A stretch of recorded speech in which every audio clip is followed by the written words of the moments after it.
hebat, kita ketemu lagi dalam pembelajaran tematik. Kita sudah memasuki tema yang kedua, yaitu tentang udara bersih bagi kesehatan.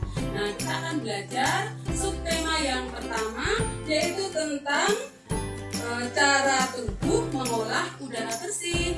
Mari kita bersama-sama belajar tentang organ dan alat pernapasan bagi hewan.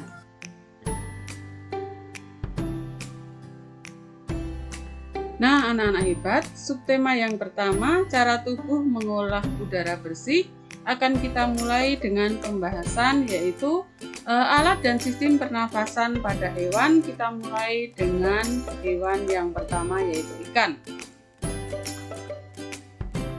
Nah, alat pernafasan ikan berupa insang. Insang terletak di sebelah kanan dan kiri kepala ikan. Selain insang, ikan juga memiliki gelembung renang untuk menyimpan oksigen dan mengatur gerak ikan waktu berada di dalam air. Insang berjumlah 4 pasang. Di lembaran insang itu terjadi pertukaran udara. Untuk hewan berikutnya yaitu pernapasan pada cacing. Nah, ini adalah penampang cacing. Nah, cacing tanah bernapas melalui permukaan tubuhnya, juga memiliki kulit yang tipis. Nah, pada permukaan kulit cacing tanah terdapat banyak pembuluh darah.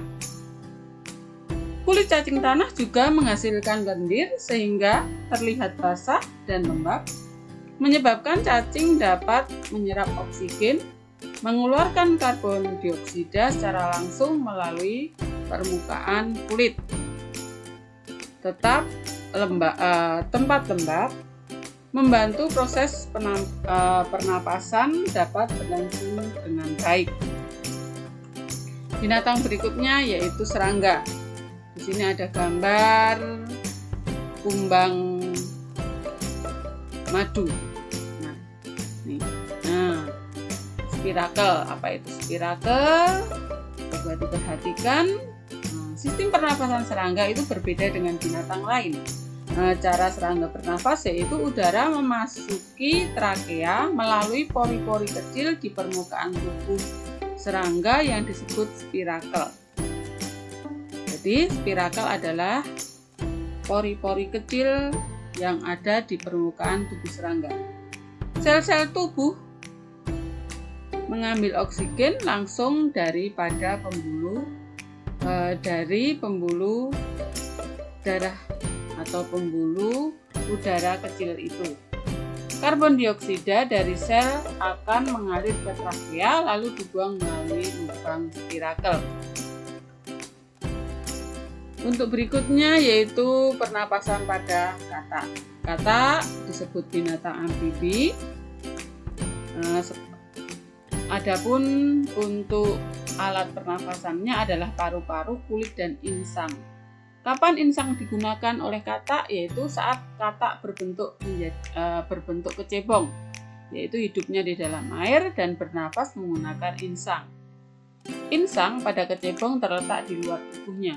Nah, pada saat katak sudah dewasa, alat pernapasannya menggunakan paru-paru dan kulit.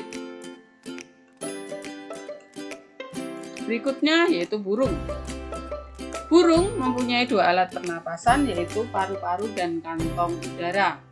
Ini kantong udaranya ada di sini. Ini kantong udara dan yang atasnya adalah paru-paru. Saat terbang, burung tidak bernafas menggunakan paru-paru dalam proses pengambilan udara, melainkan menggunakan cadangan oksigen yang disimpan di dalam kantong udara. Nah, saat terbang, burung tidak menghirup udara, namun udara yang disimpan dalam kantong udara akan mengalir ke paru-parunya sehingga ia bisa bernafas.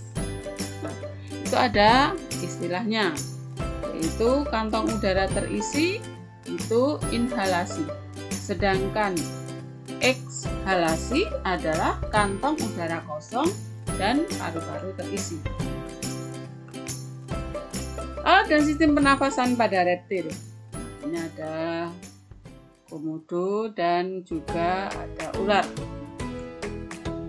Reptil bernapas menggunakan paru-paru.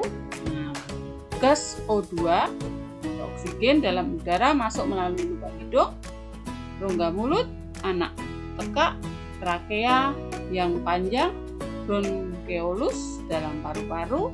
Dari paru-paru O2 diangkut darah menuju seluruh jaringan tubuh. Nah, alat sistem pernapasan pada mamalia itu adalah paru-paru.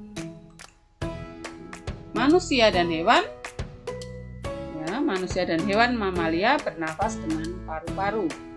Udara masuk ke lubang hidung, menuju tenggorokan, kemudian paru-paru. Mamalia adalah jenis hewan yang menyusui anaknya. Ada dua jenis mamalia, yaitu mamalia darat dan mamalia air. Mamalia air seperti paus, duyung, dan lumba-lumba. Hidung mamalia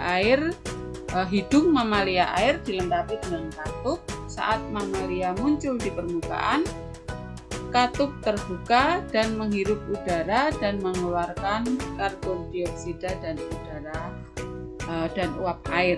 Jadi mamalia tadi dibedakan menjadi dua, mamalia darat dan juga mamalia air. Nah, anak-anak hebat, untuk pembahasan materi ini cukup untuk memperkaya dan pengetahuan anak-anak. Mohon dibaca dari buku tematik halaman 4 sampai dengan 11. Catat hal-hal penting di buku catatan tematik. Tidak usah difoto, tetapi dicatat saja yang rapi.